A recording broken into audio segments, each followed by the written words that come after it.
menurunkan nur Nabi Muhammad sallallahu alaihi wasallam. Allah Ta'ala menurunkan Nabi Muhammad yang awal dalam bentuk nur, yang terakhir dalam bentuk laqad ja'akum rasulun min anfusikum.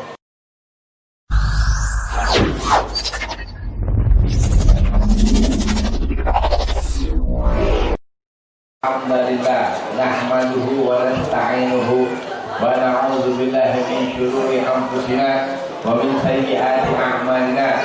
Man yahdihillahu fala mudilla lahu wa man yudlilhu fala hadiya lahu. Asyhadu an la ilaha illallah wahdahu la syarika lahu wa asyhadu anna sayyidana Muhammadan abduhu wa rasuluhu la nabiyya ba'da. Allahumma shalli ala sayyidina Muhammadin qutbil wujud wa sallu sallim ala sayyidina Muhammad rahmatil muhdati bi kulli mawjud wa ala alihi wa sahbihi wa barik wasallam. Yang sama-sama kita hormati pengurus Masjid Nurul Iman, kakak, para ustaz, para alim ulama, tokoh masyarakat, ibu-ibu, adik-adik yang dimuliakan oleh Allah Subhanahu wa Ta'ala. Tiada kata yang pantas kita ucapkan pada kesempatan yang baik ini melainkan syukur atas nikmat yang telah diberikan Allah kepada kita berupa nikmat Islam, nikmat iman, nikmat kesehatan, dan nikmat kesempatan. Namun lebih daripada itu semua, ada nikmat yang lebih besar daripada itu, di mana Allah Ta'ala berfirman, "Qul bi fadlillahi wa bi rahmatihi fa bidzalika falyafrahu." Katakan ya Muhammad, dengan karunia Allah, dengan rahmatnya Allah, maka kita wajib bersyukur atas kedatangan baginda Nabi Muhammad sallallahu alaihi wasallam. Melalui kesempatan ini, izinkan saya menyampaikan sesuatu, mudah-mudahan apa yang dimintakan oleh panitia dan kita semua akan mendapatkan rahmat, ridho, dan kasih sayang daripada Allah serta syafaat baginda Nabi Muhammad SAW. Bapak-bapak, ibu-ibu yang dimuliakan Allah, Al-Imam Junaid menyatakan, "Man hadara maulidar Rasul wa 'azzama qadrahu faqad faza bil iman." Barang siapa yang hadir di dalam majlis maulidnya Nabi Muhammad SAW kemudian mengagungkannya, maka itu merupakan pertanda bahwa telah kuat iman seseorang. Maka disampaikan oleh para ulama bahwa apabila di suatu tempat dilaksanakan suatu pembacaan maulid, peringatan maulid Nabi SAW, kemudian kita tidak mau hadir, tidak mau datang, tidak peduli, malah membenci daripada hal tersebut, maka keimanan orang tersebut kepada Allah dan kepada Rasul SAW dipertanyakan oleh para ulama. Saya bersyukur bahwa pada pagi, pada siang yang berbahagia ini kita masih bersemangat, dan kayaknya setiap tahun senantiasa kita melantunkan peringatan Maulid Nabi SAW dengan pembacaan daripada Syaraful Anam. Kemudian daripada itu, pengarang daripada Maulid Ya Ulama Al-Habib Umar bin Muhammad bin Salim Al-Hafiz menyatakan, "Billahi kadzikra wasfi Muhammadin kaima tazihu anil qulubil rana." Demi Allah, bahwasanya mengingat sifat daripada baginda Nabi Muhammad sallallahu alaihi wasallam, maka hal ini menjadi pengobat daripada hati yang gundah gulana, pengobat daripada hati yang rusak kepada Allah dan Rasul Muhammad sallallahu alaihi wasallam. Maka daripada itu, dengan adanya hal-hal semacam ini mengingatkan kepada kita tentang apa? Keagungan Nabi Muhammad sallallahu alaihi wasallam. Di dalam sebuah hadis disebutkan, "Ismi fil Quran Muhammad, wa fil Injil Ahmad, wa fi Taurat Ahid, wa inna ahyan an-nar jahannam." Kata Nabi sallallahu alaihi wasallam dalam sabdanya, "Namaku di dalam Al-Quran Muhammad, di dalam Injil Ahmad, dan di dalam Taurat Ahyad. Aku disebut Ahid karena melepaskan orang daripada api neraka. Maka daripada itu, kita yang tadi telah sama-sama membaca daripada Syarafal Anam, di mana di sana disebutkan fi hubbi sayyidina Muhammad nuril badril huda mutammam. Allahumma shalli ala Muhammad ya rabbi salli alaihi wasallam. Qalbi yahinnu ila Muhammad ma zala min wajhihi mutayyam. Allahumma shalli ala Muhammad ya rabbi salli alaihi wasallam. Mali habibun ila Muhammad khairir rasul lin nabiyil mukarram. Allahumma salli ala Muhammad ya rabbi salli alaihi wasallam. Pengarang daripada maulid ini yaitu Al-Imam Asy-Syaikh Ahmad Al-Harari menyebutkan fi hubbi sayyidina Muhammad, pada kecintaan terhadap Nabi Muhammad, di sana terdapat petunjuk yang begitu sempurna. Qalbi yahinnu ila Muhammad, maka hati kami ini merasa rindu kepada Nabi Muhammad sallallahu alaihi wa alihi wasallam. Maka disebutkan mali habibun siwa Muhammad khairul rasulin nabiyil mukarram. Tidak ada yang kami cintai kecuali Nabi Muhammad sallallahu alaihi wa alihi wasallam. Kenapa kecintaan kenapa Nabi Muhammad ini begitu besar? Karena Nabi sallallahu alaihi wasallam bersabda dalam hadis qudsi, Allah Taala berfirman, Allah Taala berfirman yang menyatakan bahwasanya kuntu kanzan mahfiyan fa ahbabtu an a'rafa fa khalaqtul khalqa fa bi arafuni. Kata Allah, aku ini suatu perbendaharaan yang tersembunyi, namun aku minta untuk dikenal, maka aku jadikan makhluk yang namanya Nur Muhammad sallallahu alaihi wa alihi wasallam. Qad ja'akum minallahi nurun wa kitabun mubin. Allah Taala telah menurunkan nur Nabi Muhammad sallallahu alaihi wa alihi wasallam. Allah Taala menurunkan Nabi Muhammad yang awal dalam bentuk nur, yang terakhir dalam bentuk laqad ja'akum rasulun min anfusikum azizun alaihi ma anittum harisun alaikum bil mu'minina raufur rahim. Diutusnya Nabi Muhammad sallallahu alaihi wasallam kepada kita adalah untuk memberikan kabar gembira dan peringatan agar umat ini selamat daripada huru-hara dunia, selamat daripada huru-hara kubur, selamat daripada huru-hara di yaumil qiyamah. Maka yang perlu sama-sama kita ketahui bahwa asas sebagai seorang Islam itu ada tiga. Yang pertama mengucapkan kalimat asyhadu an la ilaha illallah. Yang kedua wa asyhadu anna Muhammadar Rasulullah. Dan yang ketiga kita senantiasa mengimani adanya hari pembalasan atau hari akhir. Maka kita membuktikan kita memerlukan Nabi Muhammad sejak kapan?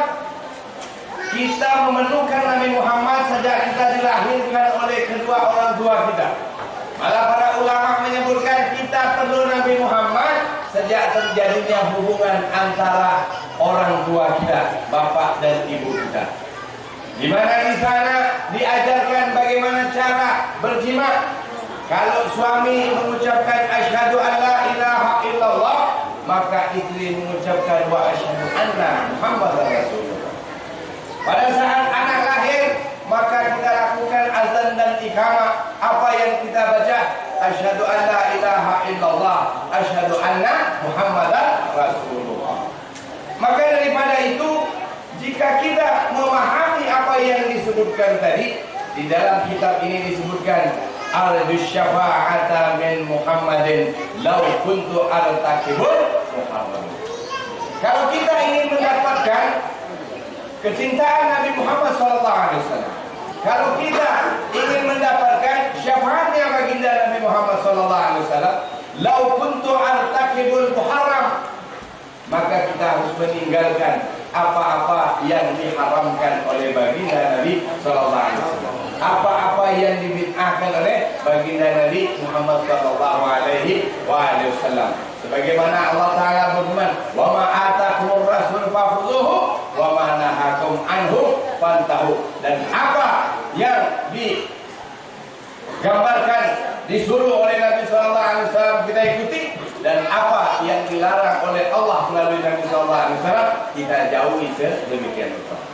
Maka daripada itu semua, kalau kita Bapak dan Ibu membaca daripada Maulid Nabi tadi, selain kita harus mempelajari daripada keilmuan-keilmuan yang kita peroleh, maka di dalam kita membaca doa daripada Syaraful Anam ini, ada satu doa yang mana disebutkan bi ru'ya Muhammadin farihat anfusul ibad. Bahagianya seorang hamba apabila dia bisa bertemu dengan Nabi Muhammad sallallahu alaihi wasallam.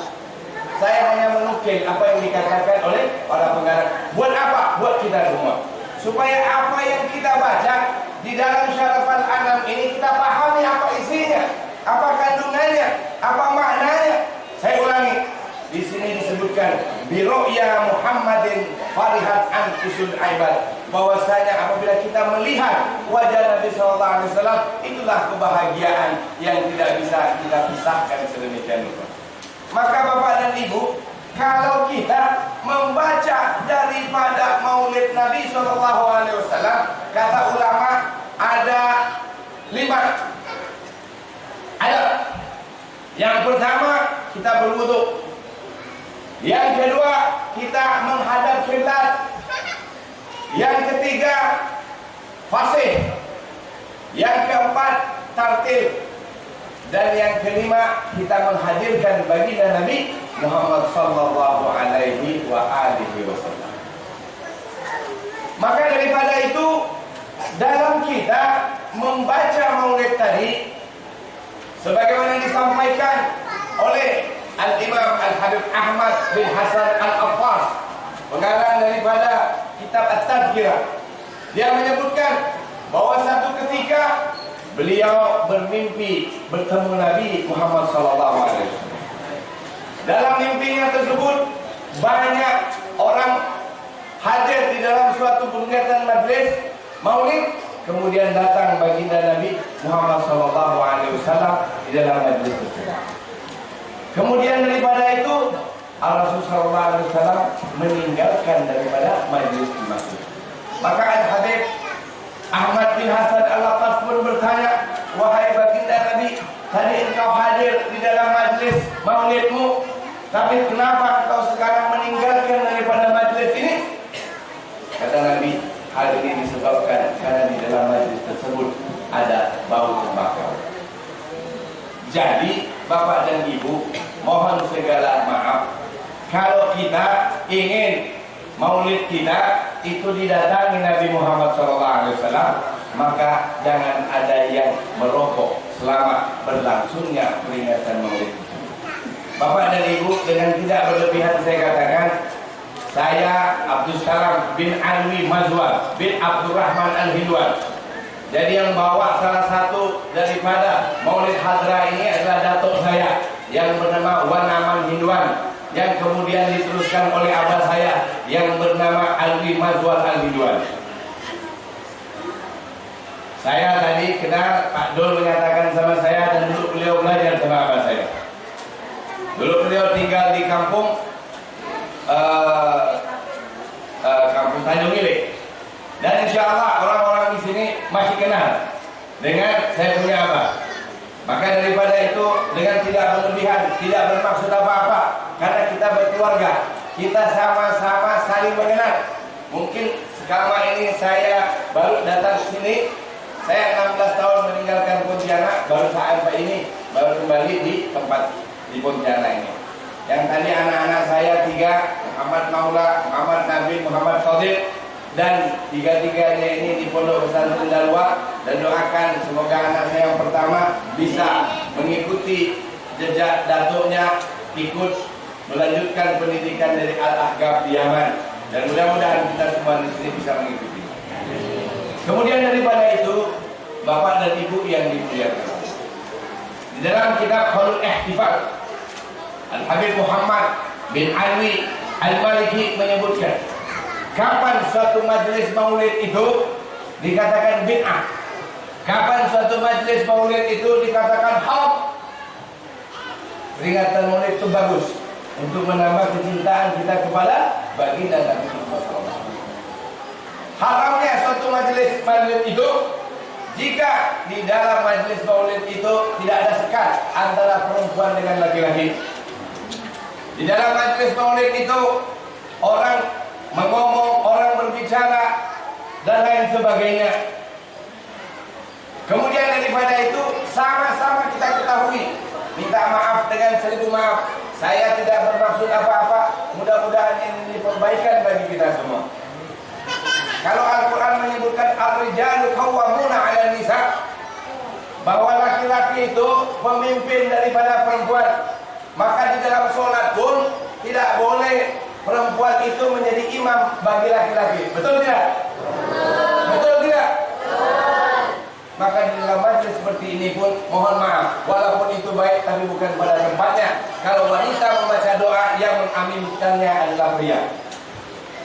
Jadi kalau tadi dibacakan Ilahi ta'ami min ni'ma alaina wa waffiqna li syukrika ma baqina, itu bagus. Kalau mau sama-sama duduk perempuan, tidak boleh laki-laki mengaminkannya. Kalau memang itu boleh, maka wanita boleh jadi betul tidak? Kalau salah koreksi saya. Saya tidak mau karena kita berkeluarga. Kalau memang bapak-bapak, ibu-ibu mengundang para ulama dari Jawa, nanti kita dianggap kecil, seolah-olah kita tidak tahu dengan hukum. Setuju ya? Bapak-bapak, ibu-ibu setuju? Tidak ada tersinggung di antara kita? Jangan ada dusta di antara kita. Setuju? Mudah-mudahan tahun depan ini tidak demikian. Kalau yang baca doa laki-laki, ibu-ibu ngaminkan boleh. Tapi kalau yang baca doa itu perempuan, bapak-bapak yang ngaminkannya itu tidak betul, karena menyalahi ketentuan Al-Quran. Mudah-mudahan ini menjadi koreksi dari itu. Kemudian daripada itu, ngapa sih orang tadi ini sebagai cintanya, apa dampaknya orang melaksanakan maulid ini? Di dalam maulid Barzanji, maulid Syarafal Anam ini disebutkan bahwa di Mesir ada satu majelis yang dilaksanakan oleh umat Islam melaksanakan peringatan maulid Nabi Muhammad SAW. Dan di sebelahnya itu tinggallah orang Yahudi suami istri. Kemudian orang Yahudi tadi ini heran melihat orang-orang di samping rumahnya ini bersibuk untuk melaksanakan peringatan maulid Nabi Muhammad SAW. Maka sampai pada waktunya peringatan maulid ini dilakukan dan dihadiri oleh banyak orang. Dalam mimpinya orang Yahudi tadi ini melihat begitu banyaknya orang yang hadir. Kemudian terlihat seorang pemuda yang begitu tampan rupawan rupanya. Maka ditanyakanlah oleh istri Yahudi tadi kepada si pemilik rumah, siapakah gerangan orang yang tampan itu? Digambarkan, inilah sosok Nabi Muhammad sallallahu alaihi wasallam. Terus dia katakan, bolehkah aku menemui daripada Nabi Muhammad? Maka Sahibul Bait menyatakan boleh untuk menemui Nabi Muhammad. Kemudian dia katakan begitu dia masuk dalam hatinya, begitu hebatnya seorang Nabi bisa menerima walaupun aku bukan daripada kalangan Muslim, tapi kalangan Yahudi. Maka si ibu tadi pun datang menemui Nabi SAW karena begitu menawannya Nabi SAW, begitu tertariknya dengan ucapan Nabi SAW. sehingga si ibu tadi pun mengucapkan asyhadu alla ilaha illallah wa asyhadu anna Muhammadar Rasulullah. Maka dengan hal semacam ini, istrinya pun masuk ke dalam agama Islam. Kemudian keesokan paginya dia heran melihat suaminya yang tidak seperti biasanya beli ayam, beli kambing untuk dibuatkan acara maulid. Maka si istrinya bertanya, apa yang kau lakukan? Biasanya kau tak biasa melakukan ini. Dia katakan, suaminya katakan sama dia bahwa ini yang dilakukan karena ikut kau, karena kau lah lebih dulu beriman kepada Nabi Muhammad, maka aku pun ingin beriman kepada Nabi Muhammad dan aku menyenangi apa yang dilakukan oleh majelis muslim tadi, sehingga Nabi Muhammad senang untuk datang di sini. Jadi dalam kaitan semacam ini, Bapak dan Ibu yang dimuliakan Allah, berkata Profesor Dr. Muhammad Fathullah Gulam, jika di dalam umat Islam itu ada hari raya Idul Fitri dan hari raya Idul Adha, maka tambahan satunya adalah hari raya Maulid Nabi Muhammad SAW. Al-Imam Nawawi menyatakan mana yang lebih utama antara malam Lailatul Qadar dengan malam Maulid Nabi Muhammad SAW. Maka Imam Nawawi menyatakan lebih utama malam peringatan kelahiran Nabi Muhammad SAW. Kenapa demikian?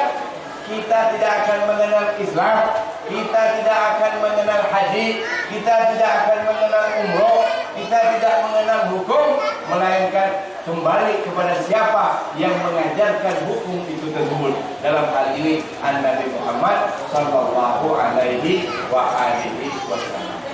Maka disebutkan bahwa apabila di suatu tempat dibacakan Maulid Nabi sallallahu alaihi wasallam, maka tempat tersebut dijauhkan daripada bala, dimudahkan segala rezeki, dijauhkan segala kebakaran, dan diberikan rahmat oleh Allah Subhanahu wa taala kepada kita. Sehingga dalam kaitan semacam ini, Bapak dan Ibu yang dimuliakan Allah, di mana kita saat ini berada di bulan peringatan Maulid Nabi sallallahu alaihi wasallam, dan peringatan ini tidak hanya dilakukan pada bulan Maulid. Peringatan Maulid Nabi tidak hanya dilakukan pada bulan Maulid. Di dalam kitab Syaraful Anam ini disebutkan Ahmaduhu fisri wal i'lan hakkan minal Islam wal iman. Maka menyebut-nyebut Nabi Muhammad SAW baik dalam keadaan zihar maupun dalam keadaan sir, wajib bagi orang yang menyatakan dirinya sebagai orang Islam maupun sebagai orang yang beriman. Maka pengarang daripada Maulid Tiba menyebutkan walau anna amilna kulla yaumin li Ahmad maulidan qad kana wajib. Maka setiap hari kita mengingat Nabi sallallahu alaihi wasallam, maka hukumnya adalah wajib. Apalagi kita membacanya dengan berselawat kepada baginda Nabi Muhammad sallallahu alaihi wasallam. Aksiru alaihi wa qiyamah. Orang yang paling dekat kepadaku mendapatkan syafaatku di yaumil qiyamah adalah orang yang membaca banyak berselawat kepada baginda Nabi Muhammad sallallahu alaihi wasallam. Maka bapak-bapak dan ibu-ibu, Nabi SAW bersabda, "Ajlibu auladakum ala salasi hisalin, hubbi nabiyukum wa hubbi ahli baiti wa qiraatul Quran." Kata Nabi SAW, didiklah anak-anakmu terhadap 3 perkara. Yang pertama, mencintai Nabi Muhammad sallallahu alaihi wasallam. Hukumnya wajib. Yang kedua, mencintai ahli bait Nabi Muhammad sallallahu alaihi wasallam. Hukumnya juga wajib. Yang ketiga, membaca daripada Al-Quran. Bapak-bapak, ibu-ibu, saya hanya sedikit ingin mengingatkan kepada bahwa Allah Subhanahu wa taala berfirman di dalam Al-Quran, "Innal arda yarisuhal ibadiyas salihun." Bahwasanya bumi ini hanya diwariskan Allah Ta'ala kepada orang-orang yang solehin. Sekali lagi, bumi ini hanya diwariskan oleh Allah Subhanahu wa Ta'ala kepada orang solehin. Orang solehin ini kayak apa? Orang yang senantiasa berbuat baik, amar ma'ruf nahi munkar. Orang yang senantiasa menggali daripada Al-Quran. Orang yang senantiasa memahami hukum-hukum Allah yang diberikan kepada baginda Nabi SAW. Memahami Al-Quran, memahami hadis Nabi Muhammad SAW. Orang yang bangun malam melaksanakan tahajud, orang yang banyak beribadah, orang yang memahami daripada hukum-hukum yang disampaikan oleh Nabi SAW. Kenapa hal ini penting, Bapak dan Ibu? Bahwasanya saat ini di negara kita yang tercinta ini, seolah-olah yang namanya ulama dengan pemerintah ini bersilang pendapat. Betul tidak? Pertanyaannya, apakah pemimpin kita sejak presiden sampai yang namanya Pak Lurah ini orang Islam tapi dia Islami? Ini yang jadi masalah bagi kita. Sehingga kita ini hari demi hari berhadapan dengan kondisi yang tidak karu-karuan, tidak ada kejelasannya. Disebabkan apa? Mohon maaf, beribu maaf. Kalau kita lihat dengan ayat tadi, apakah para pemimpin kita telah mencerminkan dan mempunyai ciri-ciri sebagai orang yang disebut kaum salihin? Sehingga sebagaimana Allah Ta'ala sebutkan dalam Al-Quran, fungsi daripada mereka di bumi ini untuk apa? Inni ja'ilun fil ardi khalifah. Ayat ini berkenaan dengan Nabi Adam alaihissalam. Ketika Allah Ta'ala ingin menjadikan Nabi Adam alaihissalam, bahwasanya ini ja'ilun fil ardi khalifah. Aku jadikan bumi ini, menjadikan engkau ya Adam untuk menjadi khalifah. Apa arti khalifah?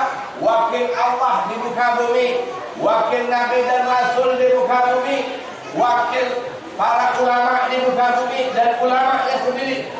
Jadi dalam kaitan semacam ini, maka kita sebagai umat Islam yang telah diberikan kesempurnaan oleh Allah melalui baginda Nabi SAW, di mana untuk kehidupan ini Allah Ta'ala telah memberikan suatu pegangan kepada kita, telah memberikan pedoman kepada kita. Apa pedoman itu?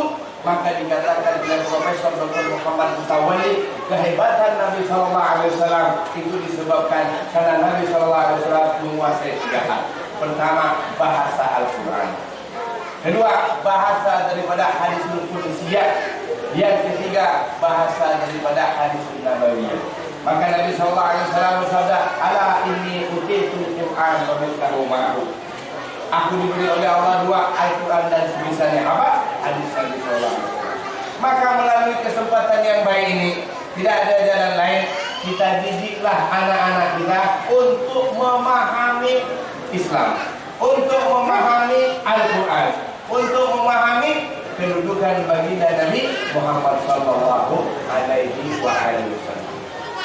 Karena tanpa adanya hal sedemikian rupa, maka apa yang kita lakukan di dunia ini apa? Tidak ada gunanya. Dan yang terjadi saat ini adalah seolah-olah, Bapak dan Ibu, saya 16 tahun keliling Indonesia. Yang saya dapatkan di kalangan umat Islam kita, mudah-mudahan kita ada. Yang pertama, seolah-olah umat Islam ini tak butuh dengan agama. Yang kedua, dia tak merasa bangga sebagai orang yang beragama Islam. Yang ketiga, dia tak merasa memiliki sebagai orang Islam. Dan yang keempat, dia tak punya rasa tanggung jawab terhadap agama. Betul apa betul? Maka dari hal semacam ini, kalau Nabi SAW bersabda, zakat ta'amul iman man radhiya billahi rabban wa bil islami dinan wa bi Muhammadin nabiyya wa rasulah, bahwa manisnya iman apabila orang rela Allah Ta'ala sebagai Tuhannya, Islam sebagai agamanya, dan Nabi Muhammad sebagai Nabi dan Rasulnya. Maka untuk kepentingan ini, Bapak dan Ibu, kita bersyukur kepada Allah kalau umat Islam itu diberikan suatu kelebihan yang luar biasa oleh Allah Subhanahu wa taala. Sebagai bukti bahwasanya sejak Nabi SAW menjadi Nabi dan Rasul, beliau tidak hanya seorang Nabi dan Rasul, tapi juga seorang presiden di dunia ini. Beliau mengajarkan hubungan yang baik antar manusia, antar sesama agama, antar lain agama, sehingga kedudukan Nabi Muhammad SAW disebutkan di dalam karangan Michael Hart 100 tokoh bahwa Nabi Muhammad urutan pertama di dunia yang tidak ada orang bisa menandinginya, dan agamanya tidak ada yang bisa menandinginya. Jika Nabi SAW bersabda, Al-Islamu ya'lu wa la yu'la alaih, Islam itu tinggi dan tidak ada yang menandinginya, maka hal itu menjadi benar. Karena di dalam sejarah selama 7 abad setelah Nabi SAW wafat, maka Islam berkobar di sebelah barat dan di sebelah timur. Di sebelah barat kita mengenal adalah Utsmani, kemudian di sebelah timur di Eropa kita mengenal Cordoba. Sayangnya setelah 7 abad berkuasa, umat Islam dikalahkan karena kepentingan-kepentingan yang sudah bersifat duniawiya, jauh daripada pengamalan terhadap Al-Quran dan hadis, jauh daripada sejarah-sejarah yang ada, sehingga seolah-olah kita ini umat Islam tidak ada apa-apanya. Umat Islam seolah-olah tak ada apa-apanya. Maka zaman seperti ini harus berupa zaman kebangkitan daripada kita umat Islam. Tak bisa kita begini ya. Kalau kita begini ya, orang lainlah yang akan memanfaatkan kita. Padahal kita sudah diberikan sumber daripada sumber kekuatan. Apa tadi? Al-Quran dan hadis Nabi. Maka Allah Ta'ala berfirman dalam Al-Quran, Al-yawma akmaltu lakum dinakum wa atmamtu alaikum ni'mati wa raditu lakumul Islam madina. Pada hari ini aku sempurnakan agama dan nikmat-nikmatku kepadamu, dan aku redha Islam sebagai agama. Dipertegas oleh Allah, wa rahmati wasi'at kulla syai'in fasa'tuha lil ladzina yattaquna wa yu'tuna zakat wal ladzina hum bi ayatina yu'minun alladzina yattabi'una rasulan nabiyyal ummi. Kata Allah, rahmatku luas dan meliputi segala sesuatu. Maka datang Iblis kepada Allah mengatakan, wahai Allah, kami ini sesuatu, maka kami berhak mendapatkan rahmatmu. Kata Allah, wahai Iblis, engkau tak berhak mendapatkan rahmatku, karena pada saat engkau aku suruh sujud kepada engkau, Adam, engkau tinggal, maka engkau tergolong makhluk yang tinggal. Kemudian datang orang Yahudi dan Nasrani menyatakan, wahai Allah, kami ini bertakwa kepadamu, kami ini beriman kepadamu, kami ini membayar zakat kepadamu, maka kami berhak untuk mendapatkan rahmatmu. Maka kata Allah, wahai orang Yahudi dan Nasrani, engkau tidak berhak untuk mendapatkan rahmatku, disebabkan karena engkau angkat Fir'aun sebagai Tuhan, Uzair sebagai anak Tuhan, Isa ibnu Maryam engkau anggap sebagai Tuhan dan anak Tuhan. Terus siapa yang berhak mendapatkan rahmat Allah? Yaitu alladzina yattabi'una rasulan nabiyyal ummi, orang yang mengikuti Nabi Muhammad sallallahu alaihi wa alihi wasallam. Maka daripada itu perlu sama-sama kita pahami, kalau bumi ini diwariskan kepada orang Islam, bumi ini diwariskan kepada orang solehin, camkan di dalam hati kita bahwa yang akan memimpin suatu negara, suatu daerah itu adalah orang yang diwariskan oleh Allah Subhanahu wa taala melalui baginda Nabi sallallahu alaihi wasallam, yaitu kaum sholihin. Kenapa hal ini perlu ditekankan? Kalau ini tidak kita merasa kita memiliki, maka orang lainlah yang akan memiliki. Kalau kita tidak menyampaikan hal ini kepada sanak keluarga kita, maka orang lainlah yang akan memanfaatkannya. Sehingga jangan disalahkan kalau memang orang lain bercokol, kita jadi jengkol. Ya, ini sebuah pengalaman kita dalam perjalanan kehidupan, dan sebagai gambaran terakhir bahwa Republik Indonesia ini ada karena adanya kerajaan Islam sebanyak 186 kerajaan yang bergabung di dalam Republik tercinta ini. Tetapi apa yang terjadi setelah itu ada Republik ini dibangun bukan berdasarkan yang kuat dari sendi-sendi Islam, melainkan didasarkan dengan kondisi liberalisme, kapitalisme, sosialisme, dan sekularisme. Tidak ada yang namanya Islamisme. Betul tidak?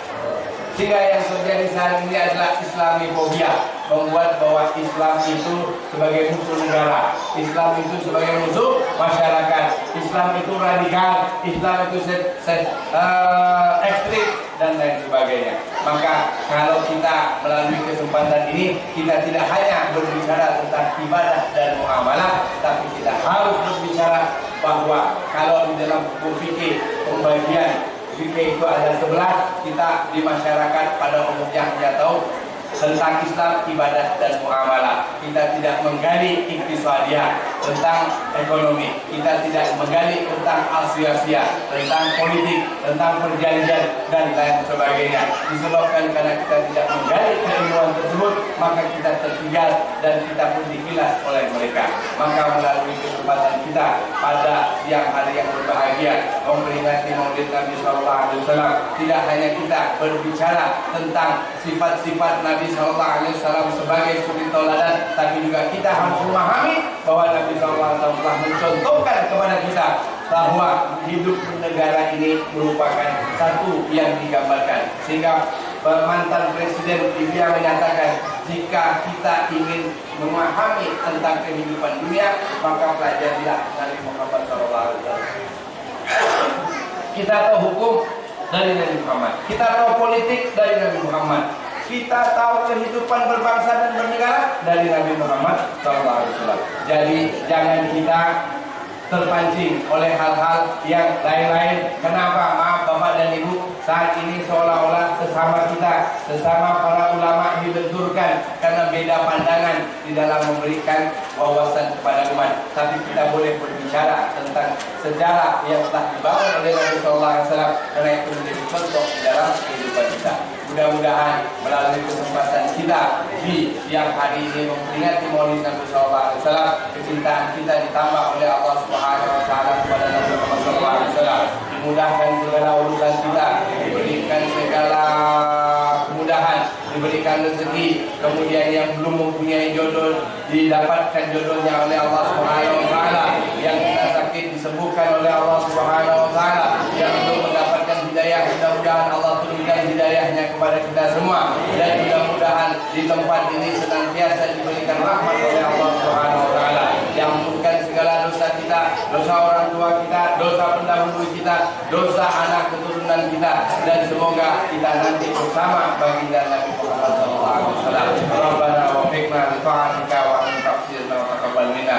Rabbana atina fid dunya hasanah wa fil akhirati hasanah wa qina adzabannar. Wa sallallahu ala sayyidina Muhammadin nabiyil ummah wa kashifil ummah wa ala alihi wa sahbihi wasallam tasliman.